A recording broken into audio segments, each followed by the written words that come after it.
What if one overlooked plant could give you high-protein seeds, edible greens, crisp pods, and even help cut down on the fertilizer you keep paying for every spring? Back in 1975, U.S. scientists saw it as a breakthrough crop. And honestly, once you see what this one vine can actually do, it's hard not to wonder why America almost never talks about it. This matters a lot more than it sounds. Because here in the U.S., we've gotten used to buying everything separately. Protein from powders or packaged foods, greens from the produce aisle, and fertilizer from Home Depot or Lowe's, like that's just normal. But here's the thing. There's a climbing plant that starts to blur all of those lines at once. And once you see what it can actually produce, the bigger question isn't whether it's impressive, it's why a plant this useful never became part of mainstream American gardening in the first place. And later, I'll show you the part most people really want to know, whether this is something you could actually grow in your own backyard, raised bed, or even a sunny patio setup. Section 1. The plant. Nobody told Americans about the plant is called winged bean, and chances are most Americans have never seen it at Costco, Whole Foods, or even at a typical local nursery. That alone is strange, because this isn't some tiny wild herb with one niche use. It's a climbing food plant that can give you edible leaves, flowers, pods, seeds, and in some cases even tubers underground. And honestly, that's the first thing that should make you stop and pay attention. Because once you hear bean, you probably picture one harvest, one use, one category. But here's the surprising part. Winged bean doesn't behave like a one-purpose crop at all. It acts more like a compact food system growing on a trellis. Back in 1975, the U.S. National Academy of Sciences highlighted it as one of the most promising, underused tropical food plants, which means this isn't just gardening folklore or internet hype. People in science saw the potential a long time ago. And this is where it gets interesting for an American audience. We're used to buying our greens in one place, protein in another, and garden input somewhere else entirely. But winged bean starts collapsing that whole pattern. For families trying to get more value out of a backyard garden, a raised bed, or even a sunny patio setup, that's a very different way to think about food. Communities in Southeast Asia had already understood that for generations. Science is really just catching up to what traditional growers were already living with. If one plant can feed you in multiple ways, it deserves a lot more attention than it gets. Section 2. Why this hits so hard in America. Right now. And honestly, this story lands differently in the U.S. right now because Americans are already feeling the pressure from three directions at once. Grocery prices are up, healthy food is expensive, and a lot of home gardeners are still buying fertilizer every season just to keep a few raised beds productive. We've gotten used to solving everything separately. Protein? Buy a powder. Greens? Buy a clamshell. Soil fertility? Buy a bag. But here's the thing. Winged bean challenges that whole mindset. This isn't just a plant that gives you one nice harvest at the end of the season. It gives you layers of value. Food above ground, potential food below ground, and support for the soil while it grows. That's why it feels so relevant to American gardeners, homesteaders, and even health-conscious families trying to stretch a budget without sacrificing quality. You could easily spend $80 to $100 on protein snacks, organic produce, and garden inputs without even thinking twice. But for that same kind of money, you could walk into Home Depot, Lowe's, or a local garden center, set up a simple trellis, grab soil and containers if you need them, and start growing something that actually produces instead of just getting used up. And this is where it gets interesting. Once you stop looking at food, health, and gardening as separate categories, plants like this start to look a lot less unusual and a lot more practical. Section 3. The protein reveal. More than just a bean. Now, if you're in the U.S., this is probably the part that hits first. Protein is everywhere. High-protein snacks, high-protein cereal, high-protein yogurt, protein bars, protein powders. It's practically its own economy at this point, so When people hear about a plant they've never seen before, the first question usually isn't, is it interesting? It's, is it actually worth anything nutritionally? And here's the thing, winged bean gives a very real answer to that. Its dry seeds can reach roughly 35 to 40% protein by weight, which puts it in the same serious conversation as soy. That is not a small number. That's not pretty good for a garden curiosity. That's the kind of number that makes you stop and rethink what counts as a serious food crop. And this is where it gets interesting. Americans spend a lot of money chasing protein through heavily packaged products, fortified foods, and health-marketed convenience items. But winged bean points to a very different model. Instead of buying protein as a branded lifestyle product, you're looking at a crop that can be grown, harvested, cooked, and worked into a real food system. Honestly, that shift matters. Because once protein stops being something you only find in a tub or wrapper, this plant starts to feel a lot less like an oddity, and a lot more like a missed opportunity. Section 4. 5 foods from one plant, the part that sounds almost fake. But here's where winged bean stops sounding like a normal crop. It's not just the seed. You can eat the leaves, the flowers, the pods, the seeds, and in some varieties, even the tubers underground. And honestly, that's the part that makes this plant feel almost hard to believe. Because in the U.S., we usually think in categories. Greens are one thing. Beans are another. Root crops are something else.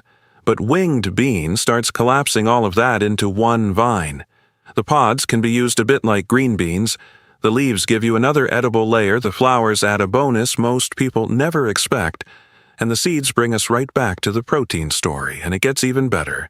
In some varieties, there are tubers too, so this isn't just one harvest at the end of the season, it's a plant that can keep giving in stages.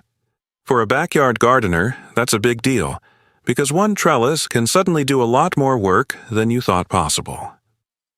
Section 5. The tuber surprise, the underground bonus. Most people never expect. And just when you think winged bean has already done enough, here's the surprising part. In some varieties, it can also produce edible tubers underground. Honestly, that's the kind of detail that changes the whole way you see the plant. Because now you're not just talking about food climbing up a trellis, you're talking about food above ground and below ground from the same crop. Now, to be fair, not every winged bean variety is going to give you impressive tubers, and this isn't something I'd oversell to beginners. But the fact that the potential is even there is what makes it so interesting. Most people don't realize how rare that is. We tend to think of beans as one category, and root crops as another. Winged bean starts breaking those categories apart. And that matters for American growers, especially the ones who are always asking the same question. How much real value can I get from this space? A raised bed, a backyard corner, a sunny fence line. Those areas matter.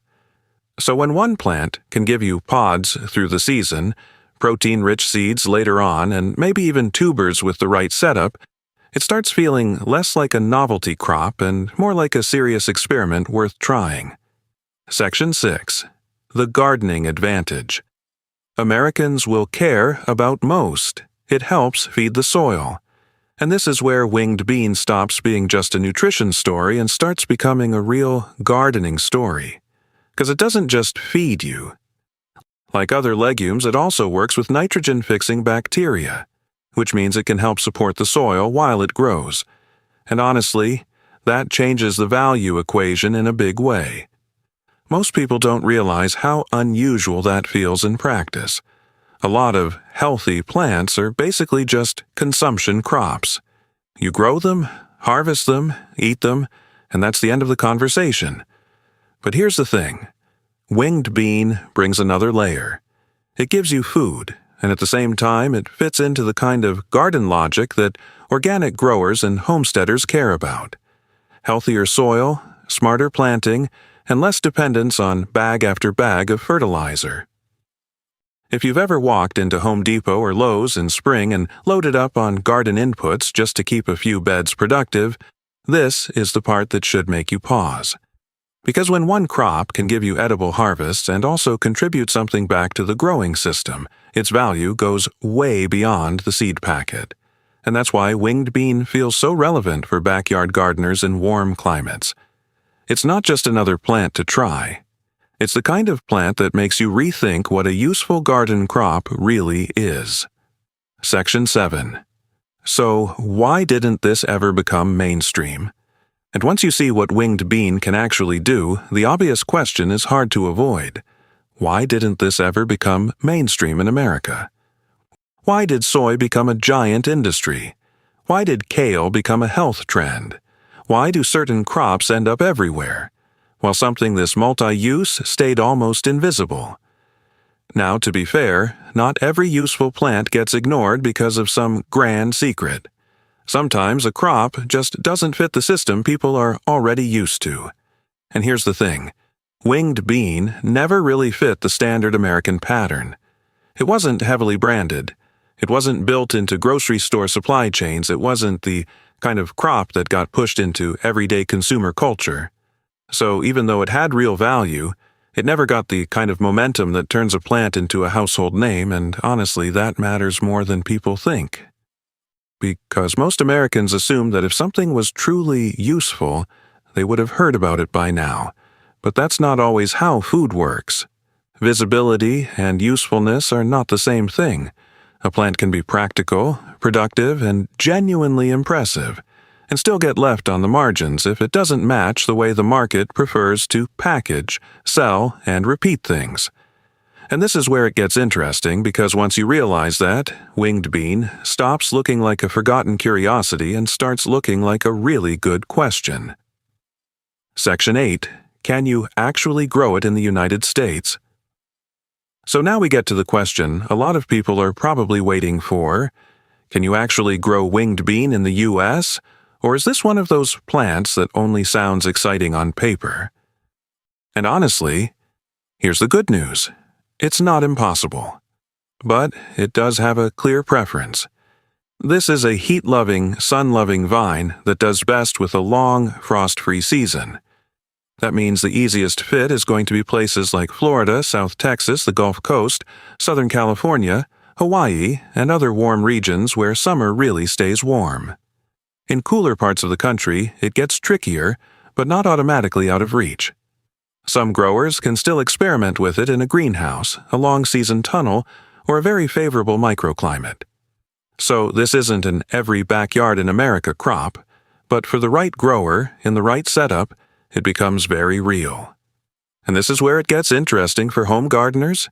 You do not need some industrial system to try it. You need seeds, warmth, full sun, and something for it to climb. A backyard trellis, a raised bed with support, a fence line, even a large container on a sunny patio can work if your climate cooperates. So once you understand what the plant actually wants, it stops feeling like some distant exotic idea and starts feeling like a smart experiment for American growers who want more value from every square foot. Section 9. How an American household could actually use it. And honestly, this is the part that makes winged bean feel practical instead of just impressive. Because a plant can sound amazing on paper, but if people can't picture it in real life, it stays a curiosity. So the real question is, how would an American household actually use it? Here's the thing. It doesn't have to replace your whole diet to be valuable. The young pods are probably the easiest starting point, because they slide into the kitchen the same way green beans or other quick vegetables do. The leaves can add another layer, especially for people who already like cooking greens into soups, sautés, or simple side dishes. The flowers are more of a bonus, but for gardeners who like edible plants that also look beautiful, that's part of the appeal, and later on the seeds bring you right back to the protein conversation. What most people don't realize is that flexibility is a huge advantage. This isn't one of those plants you grow once, use once, and forget about. It can show up in different ways at different stages, which makes it feel a lot more like a real household crop than some trendy superfood you buy, use twice, and leave in the pantry. And for American gardeners, that matters. Because once a plant fits both the garden and the kitchen, it stops being an interesting idea and starts becoming something you can actually imagine growing on purpose. Section 10. The bigger reframe. Maybe we've been looking at health food the wrong way, and maybe that's the bigger takeaway here. Not just that winged bean is unusual or productive or underused, but that it exposes something deeper about the way we think about health food in America. Because most of the time, healthy gets sold to us as a stack of separate purchases: supplements, powders, packaged snacks, premium produce, fertilizer for the garden, and then another product to fix the problem the last one didn't solve. But here's the thing. Winged bean points in the opposite direction.